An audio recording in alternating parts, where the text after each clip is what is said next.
Hello friends, स्वागत है आप सभी लोग का आपके अपने यूट्यूब चैनल संस्कृत चर्चा पर। तो आज हम लोग पढ़ने जा रहे हैं श्रीमद् भगवत गीता।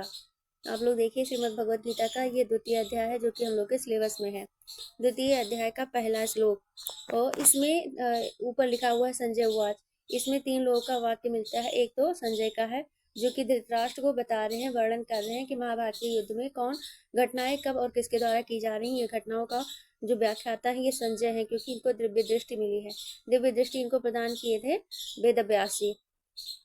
और उसके बाद में दूसरा कथन आएगा अर्जुन का, जो कि विषाद युक्त करुणा युक्त अवस्था में है। और तीसरा वाक्य आएगा भगवान श्री कृष्ण का, जो मधुसूदन शब्द का प्रयोग किया गया, ये मधुसूदन भगवान श्री कृष्ण के लिए है। तो इसमें जो द्वितीय अध्याय है, द्वितीय अध्याय का जो पहला श्लोक है, पहला श्लोक ही ये संजय के द्वारा कहा गया है। संजय क्या बता रहे हैं धृतराष्ट्र से, वही दिया हुआ है। आइए हम लोग देखते हैं। तो तम तथा कृपया वृष्टि अश्रपूर्ण कुलेक्षणम विसीदंतम इदम वाक्य उवाच मसूदनम। आप लोग थोड़ा धैर्य से देखिएगा और इसके हिंदी का व्याख्या भी हम साथ में देखते चलेंगे। शब्दार्थ जो नीचे दिया हुआ है आप लोग को दिखा रहे हैं, शब्दार्थ भी देखते हुए चलिएगा जिससे अच्छे से याद हो जाए।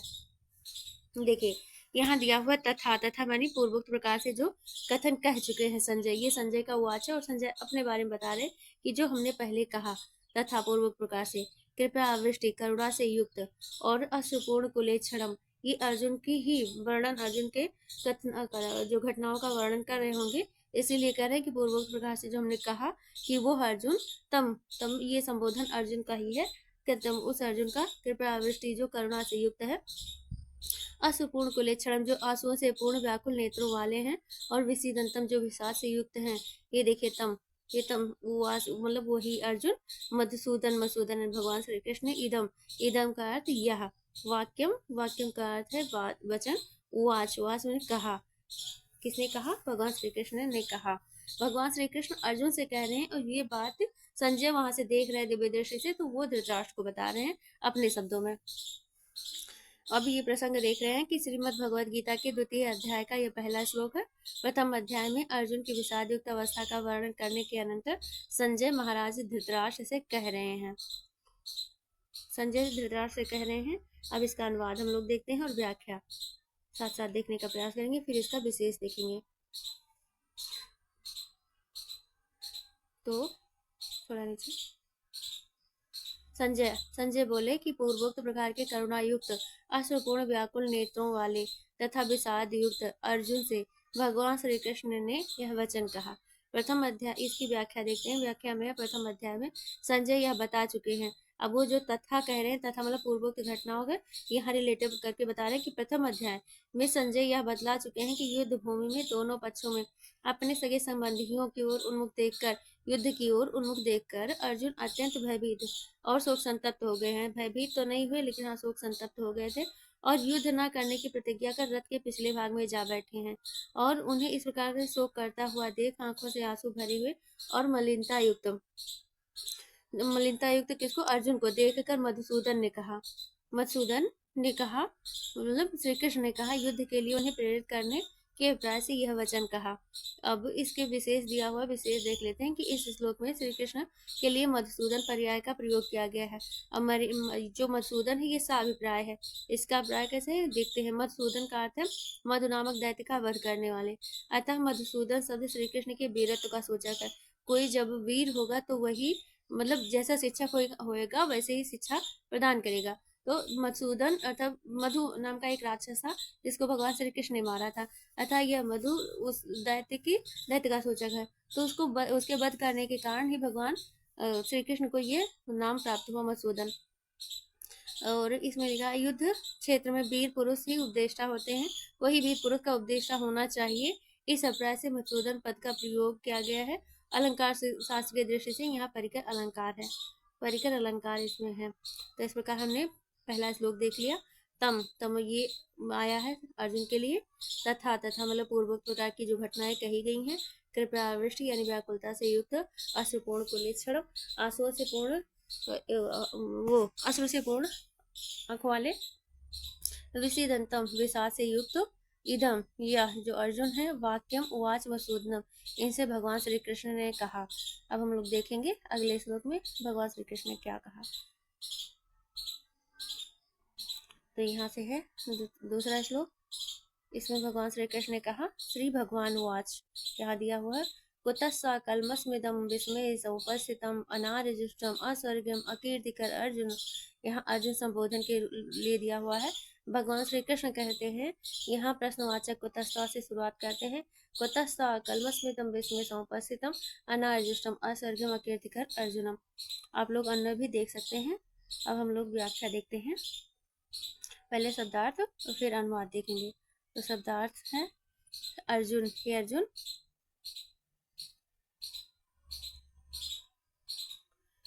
अर्जुन विषम यानी इस विषम परिस्थिति में, युद्ध के क्षेत्र में, तो तुम्हारे अंदर इदम यह अनार्यजुष्टम, आर्यों के द्वारा नहीं, जो अनार्यों के द्वारा, आर्य होते हैं श्रेष्ठ, अनार्य होते हैं मतलब निम्न कोट के लोग, तो अनार्यों के द्वारा अकीर्तिकर, जो कीर्ति होता है यश, जो अकीर्तिकर है, कलमस यानी मोह, कुतः कहाँ से, समुपस्थित हो गया है।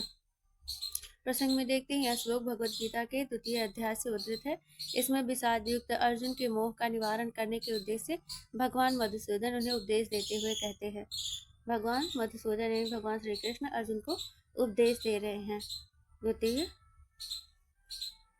श्लोक में भगवान श्री कृष्ण बोले, हे अर्जुन, तुम्हारे अंदर युद्ध क्षेत्र में यह अनार्योचित, जो आर्यों के लिए उचित नहीं है, वह स्वर्ग को न ले जाने वाला और अयस्कर ये मोह कहाँ से उपस्थित हो गया है। यही बात भगवान श्री कृष्ण कह रहे हैं। व्याख्या में थोड़ा अच्छे से दिया होता है, इसको व्याख्या के रूप में देखते हैं। व्याख्या दिया है कि युद्ध के क्षेत्र में अपने पराये का मोह त्याग कर युद्ध करना चाहिए। जो व्यक्ति युद्ध में यह मेरा है इसलिए मैं इसे युद्ध नहीं करूंगा, ऐसा सोचकर युद्ध से विमुख हो जाते हैं, वे अनार्य होते हैं, श्रेष्ठ जन नहीं होते हैं। ये भगवान श्री कृष्ण अर्जुन को समझा रहे हैं, युद्ध के लिए प्रेरित करने के लिए ये सब मतलब इस प्रकार समझा रहे हैं। युद्ध में वीर गति प्राप्त करने से स्वर्ग की प्राप्ति होती है और मोहवश युद्ध न करने से स्वर्ग की अप्राप्ति होती, मतलब स्वर्ग की प्राप्ति नहीं होती है, अप्राप्ति ही ना प्राप्ति होती है, तथा इस लोक में अपयश की प्राप्ति होती है। अतः युद्ध क्षेत्र में अर्जुन जैसे वीर का मोह युक्त होना कदापि प्रशंसनीय नहीं है, क्योंकि इनका धर्म है युद्ध करना। तो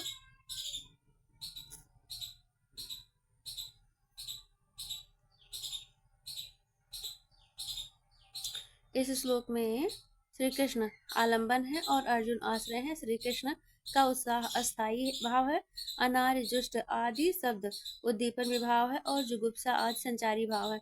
इसके संयोग से उत्साह नामक अस्थायी भाव है और वीर रस के रूप में ये परिणत हुआ है। ये विशेष है, इस पे आप लोग को थोड़ा विशेष ध्यान देना है, क्योंकि यहाँ आलंबन श्री कृष्ण है, अर्जुन आश्रय है और इसका अस्थायी भाव उत्साह है, तथा अनार्जुष्ट आज जो शब्द दिए हैं ये उद्दीपन भाव है और जुगुप्सा संचारी भाव है। इसके संयोग से अस्थायी भाव मतलब वीर रस के रूप में परिणत हुआ है। अब हम लोग देखते हैं अगला श्लोक। तो ये 3रा श्लोक है। क्लैब्यम, ये भी भगवान श्री कृष्ण का कथन है, वरना यहाँ ऊपर लिखा होता कि किसने कहा, तो अब यहाँ कुछ नहीं दिया हुआ है, तो इससे ये साफ पता चलता है कि भगवान श्री कृष्ण ने कहा है। इसमें कहा है भगवान श्री कृष्ण ने, क्लैब्यम अस्मगमा पार्थम नैतत्व उपद्यते क्षुद्रम हृदम, मतलब क्षुद्रम हृदम ये द्रवल्यम त्यक्तोत्तिष्ठ परं तपः। पार्थ मतलब शब्दार्थ इसका आप देखते हैं कि पार्थ मतलब पृथा के पुत्र पार्थ, अर्जुन को ही पार्थ कहते हैं। क्लैब्यम में नपुंसकता, माँ अस्मगमा मत प्राप्त करो, एतत् यह जो नपुंसकता तुम प्राप्त करते हो, तो तुझमें तम उपपद्यते उपयुक्त नहीं है, ये जो तम उपपद्यते है ये मतलब उपद्य उपयुक्त नहीं है। क्षुद्रम मतलब क्षुद्र छोटा, हृदय दौर्बल्यम हृदय की दुर्बलता को त्याग कर उत्तिष्ठ उठो, क्लैब्य नपुंसकता को माँ मतलब नहीं, अस्मगमा प्राप्त करो, पार्थम ही पृथा पुत्र अर्जुन, पार्थ नैतत्व तुम उत्पत्ति, ये तुम्हें उत्पत्ति नहीं होनी चाहिए। क्षुद्रम हृदय दुर्बल्यम, हृदय की क्षुद्र अर्थात दुर्बल्यता को त्याग कर त्यक्तोत्तिष्ठत परंतपा, ये परंतप संबोधन आया है किसके लिए, परंतपा देखते हैं, ये भी अर्जुन के लिए ही है। और प्रसंग अब देखते हैं, इसका प्रसंग है इस श्लोक में श्रीमद् भगवद गीता के 2 अध्याय से है। इसमें भगवान श्री कृष्ण युद्ध के लिए अर्जुन को प्रेरित करते हैं। हे प्रथापुत्र, अब यहाँ अनुवाद है। तुम नपुंसकता को मत प्राप्त करो, यह तुम्हारे लिए उपयुक्त नहीं है। हे परंतप, ये परंतप जो आया है, परंतप परंतप मतलब दूसरों को संतप्त करने वाला, ये भी अर्जुन के लिए ही संबोधन है। तुम हृदय की क्षुद्र दुर्बलता को त्याग कर उठो। व्याख्या के रूप में देखते हैं। व्याख्या थोड़े आसान शब्दों में होती है, इसलिए व्याख्या देखनी जरूरी होती है। व्याख्या में दिया हुआ है कि युद्ध से पलायन करने वाले लोग कायर होते हैं, उन्हें पुरुषार्थहीन एवं क्लीव, मतलब संस्कृत में नपुंसक को क्लीव कहते कहा जाता है। यह नपुंसकता अर्जुन जैसे पुरुषार्थी को शोभा नहीं देती, क्योंकि वे वीर पुरुष हैं। वह हृदय की थोड़ी सी जो दुर्बलता के कारण कायर बने हुए हैं, इसलिए भगवान कायर बना जा रहा है। तो इसलिए भगवान श्री कृष्ण हृदय की उस क्षुद्र दुर्बलता का परित्याग कर युद्ध के लिए तत्पर होने का उपदेश देते हैं। अब इसका हम लोग विशेष देख लेते हैं। विशेष में क्या है, इस श्लोक में श्री कृष्ण जो है, श्री कृष्ण भगवान उत्साह अस्थायी भाव है, और श्री कृष्ण आलम्बन है, क्लैब्यम अस्मगमा इत्यादि वचन उद्दीपन है, और रति हर्ष जुगुप्सा आदि संचारी भाव है। इसके संयोग से वीर रस की उत्पत्ति हुई है, मतलब इस श्लोक में भी वीर रस है। आप देखेंगे अर्जुन वाच, यहाँ अर्जुन का कथन है, मतलब पहला वाक्य था संजय का, दूसरा और तीसरा वाक्य था भगवान श्री कृष्ण का, अब चौथा वाक्य है भगवान अर्जुन का। देखते हैं अर्जुन के वाक्य। अर्जुन कहते हैं, अर्जुन बहुत ही दुखी हैं, तो वो कहते हैं, कथम भीष्महं संखे द्रोणे च मधुसूदनम इस भी प्रति योस्याभि पूजार असूदनम। मधुसूदन, आप लोग देखें यहाँ अन्वय में दिया हुआ है अच्छे से। मधुसूदन अहम संखे भीष्मम द्रोणम च इस भी कथम प्रति योस्यामि अतिसूदन तव चाम्ये पूजारो अस्था। अर्थात मधुसूदन, मधुसूदन तो भगवान श्री कृष्ण है, अहम मैं, संखे, संखे में युद्ध में, भीष्म द्रोणम च भीष्म और द्रोण से, इसुभी कहते हैं बाणों को, बाणों के द्वारा, कथम प्रति योस्यामि विरुद्ध लड़ूंगा, अरिसूदन, अरु मतलब होता है शत्रु, सूदन होता है संहारक। ये है भगवान श्री कृष्ण के लिए संबोधन। पूजार्हो, ये दोनों हम लोग हमारे लिए पूजनीय है। इस प्रकार मैं इन दोनों से युद्ध कैसे करूंगा। तो कथम भीष्महं संखे द्रोणे च मधुसूदनम इसुहि प्रति योस्यामि पूजार अरिसूदनम। प्रसंग दिया हुआ है। यह श्लोक श्रीमद् भगवद गीता के द्वितीय अध्याय से लिया गया है। इसमें अर्जुन युद्ध करने में संकोच करते हुए श्री कृष्ण से कह रहे हैं। अनुवाद में देखते हैं, हे मधुसूदन, मैं युद्ध में बाणों से भीष्म और द्रोण से विरुद्ध कैसे युद्ध करूंगा। हे शत्रु संहारक, वे तो दोनों मेरे पूज्य हैं, पूज्य पुरुष हैं। व्याख्या देखते हैं।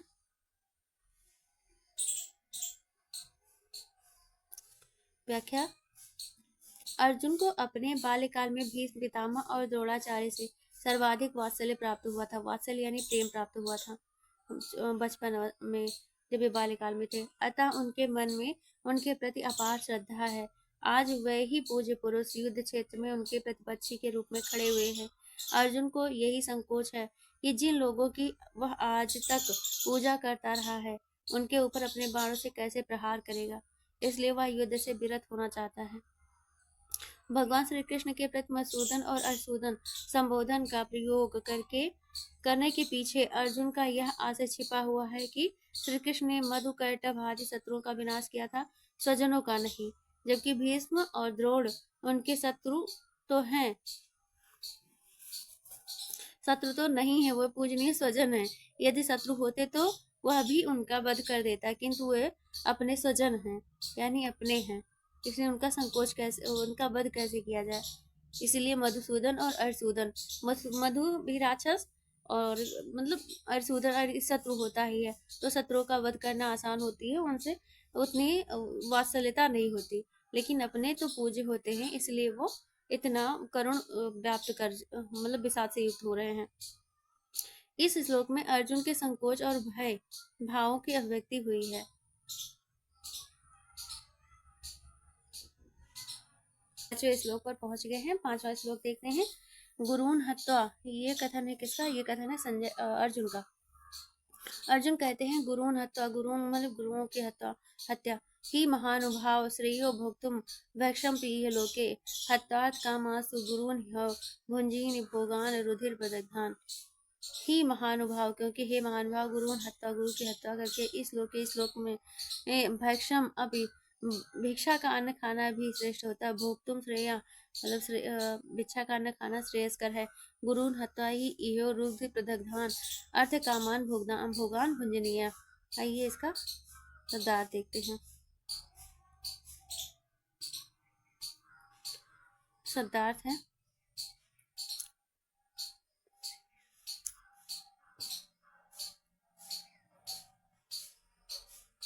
ही, क्योंकि, ही का अर्थ होता है क्योंकि, महानुभाव गुरुन, महानुभाव गुरुजनों को, आहत्वा, हत्वा मानी मार कर, आहत्वा में ना मार कर, इह लोक, इस लोक में, भैक्षम अभी, भिक्षा का अन्न भी, भोक्तुम खाना, श्रेयस्कर है। गुरुन हत्या, तो गुरुओं को मार कर, तो यह इस लोक में रुधिर प्रदत्तान, उनके रुधिर से सने हुए, अर्थ कामान भोगान, अर्थ और काम रूप भोगों का भुंजनीय भोगा जाएगा। मतलब ये कह रहे हैं कि अर्जुन कह रहे हैं कि प्रस्तुत श्लोक श्रीमद् भगवत गीता के द्वितीय अध्याय से गृहीत है। इसमें अर्जुन अपने गुरुजनों के वध से प्राप्त पातक की ओर संकेत करते हुए श्री कृष्ण से कह रहे हैं, महानुभाव गुरुजनों को न मारकर, तो इस लोक में भिक्षा का अन्न खाना भी श्रेयस्कर है, किंतु गुरुओं को मारकर, तो इस लोक में उनके रुधिर से सने हुए अर्थ और काम रूपी भोग को भोग करना पड़ेगा। मतलब ये श्रेष्ठ नहीं है। श्रेष्ठ तो ये है कि हम गुरु को ना मारे, महानुभाव गुरुजनों को ना मारकर, मतलब हम उन्हें ना मारे, उनका वध ना करें, और भिक्षा का अन्न खाएं, यही हमारे लिए उचित है। हमारे गुरुजन हैं, हम उनका वध नहीं कर सकते। और कहते हैं भिक्षा का अन्न खाना श्रेयस्कर है, किंतु गुरुओं को मारकर, तो इसी लोक में उनके रुधिर से सने हुए अर्थ और काम को भोगना पड़ेगा। मतलब इससे कहीं अच्छा है कि हम भिक्षा का अन्न प्राप्त कर लें, लेकिन हम अपने गुरुओं का वध ना करें। यह सत्य है कि युद्ध से हमारे विमुख हो जाने पर कौरव हमारे राज्य पर अत्याचार कर लेंगे, और हम लोग सत्ता विहीन होकर दर दर के ठोकरें खाते फिरेंगे, लेकिन हम गुरुवध के पातक यानी पाप से तो बच जाएंगे। गुरुजनों का वध करने के उपरांत हम जिन अर्थ और काम रूपी भोगों का भोग करेंगे, वह सब भीष्म, द्रोण आदि गुरुओं के रक्त से सने हुए ही तो होंगे। ऐसे भोगों का भोग करने की अपेक्षा संसार में भीख मांगकर खा लेना अधिक अच्छा है। गुरुजन मतलब अर्जुन को भीख मांगकर पेट भरना स्वीकार है, परंतु गुरुजनों पर प्रहार करना कदापि स्वीकार नहीं है, जो कि किसी के लिए भी नहीं है। ये अर्जुन के लिए ही नहीं, किसी के लिए भी नहीं हो सकता संभव। लेकिन है अवस्था वैसी आ गई है, कौरव ने ऐसे ही परिस्थिति उत्पन्न कर दी है कि इससे युद्ध होगा। अब विशेष दिया है इस श्लोक में अर्जुन के मोह जनित मानसिक संताप की अभिव्यक्ति हो रही है। अगला श्लोक देखते हैं। अगला श्लोक है, न चैतद विदा कतरन्नो गरियो यदा जेयम यदि वा न जेयम। ये सब आप लोग देखिएगा, बहुत ही इंपॉर्टेंट है। तो ये शुरुआत के हैं और ये अक्सर पूछे जाते हैं, तो इसलिए थोड़ा ध्यान से इसको देखिएगा। न चैतद विदा कतरन्नो गरियो यदवा जेयम यदि वा न जेयम, यान्यो हत्वा न जिजीवेसाम अस्ते अवस्थिता प्रमुखे धृतराष्ट्रे। ये कथन है अर्जुन का। इसका शब्दार्थ देखते हैं। शब्दार्थ एतच्चा, यह भी, एतत् मतलब यह भी, न विद्या हम नहीं जानते हैं, विदा माने ज्ञान, नहीं जानते हैं, न हमारे लिए, न ये एक निषेधात्मक होता है और एक होता है अपने, न का अर्थ हमारे लिए, अपने लिए होता है। कतरत कौन सा कार्य, गरीय, गरी माने होता श्रेष्ठ, अच्छा है। गरीय यद व अथवा, जय हम जीतेंगे, यदि व अथवा न नहीं, हमारे प्रतिपक्षी जीतेंगे, जय जीतेंगे। यान्यो जिनको, मतलब यान्यो जिनको, हत्या हमार कर न जिजीविषाम हम जीना नहीं चाहते हैं, ते वही धृतराष्ट्र के पुष्ट प्रमुख युद्ध में अवस्थिता हमारे विपक्ष में खड़े हुए हैं। हम जिनको मारकर युद्ध नहीं जीतना चाहते, वही हमारे सामने खड़े हैं। अनुवाद देखेंगे, मतलब पहले प्रसंग देख लें। यह श्लोक भगवत गीता के द्वितीय अध्याय से लिया गया। इसमें अर्जुन की मानसिक दुविधा का वर्णन करते हुए श्री कृष्ण कह रहे हैं,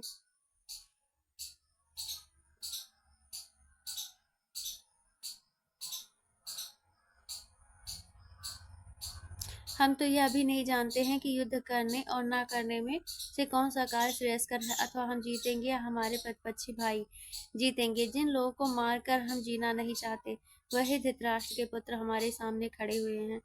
ये अर्जुन का विषाद है। अर्जुन कहते हैं कि हम जिन्हें मारकर जीना भी नहीं चाहते वही हमारे सामने खड़े हुए हैं।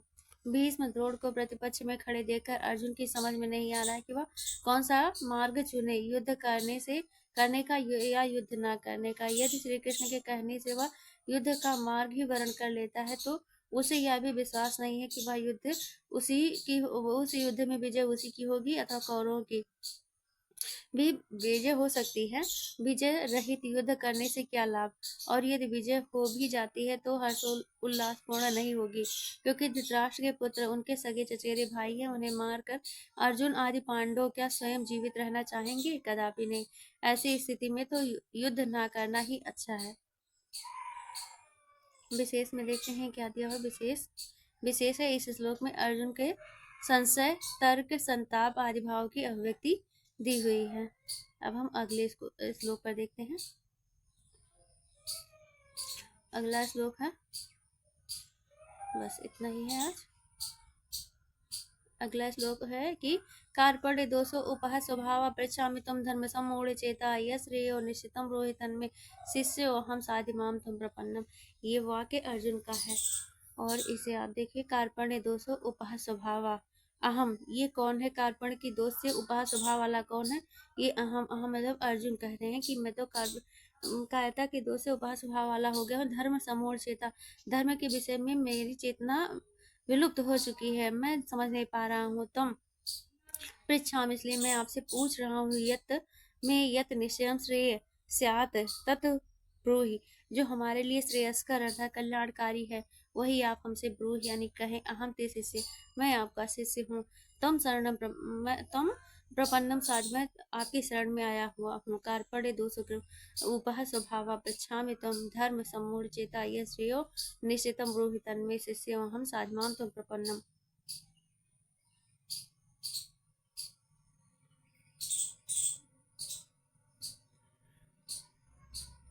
तो कार्पण्य के दोष धर्म सम्मूढ़ चेत और तुम पृच्छा पूछ रहा हूँ मैं मेरे लिए यत जो ब्रूहि मतलब से आत्म को कल्याणकारी और तत् उसे कहें। और अहम मैं शिष्य आपका शिष्य तुम प्रपन्नम आपकी शरण में आया हुआ हूँ। माँ मुझको साधित इच्छा दीजिए। अब प्रसंग देख लेते हैं। अवतरित श्लोक श्रीमद् भगवद गीता के द्वितीय अध्याय से उद्धृत है। इस श्लोक में दुविधा ग्रस्त अर्जुन श्री कृष्ण से कर्तव्य कर्म के विषय में पूछ रहे हैं। अनुवाद देखते हैं। अनुवाद है, कायरता के दोष से अपने मूल स्वभाव को खो चुका मैं धर्म के विषय में सम्मोहित चित्त वाला होकर आपसे पूछ रहा हूँ कि जो मेरे लिए निश्चय ही कल्याणकर हो उसे मुझे बताइए। मैं आपका शिष्य हूँ, आपकी शरण में आए हुए मुझे शिक्षा दीजिए।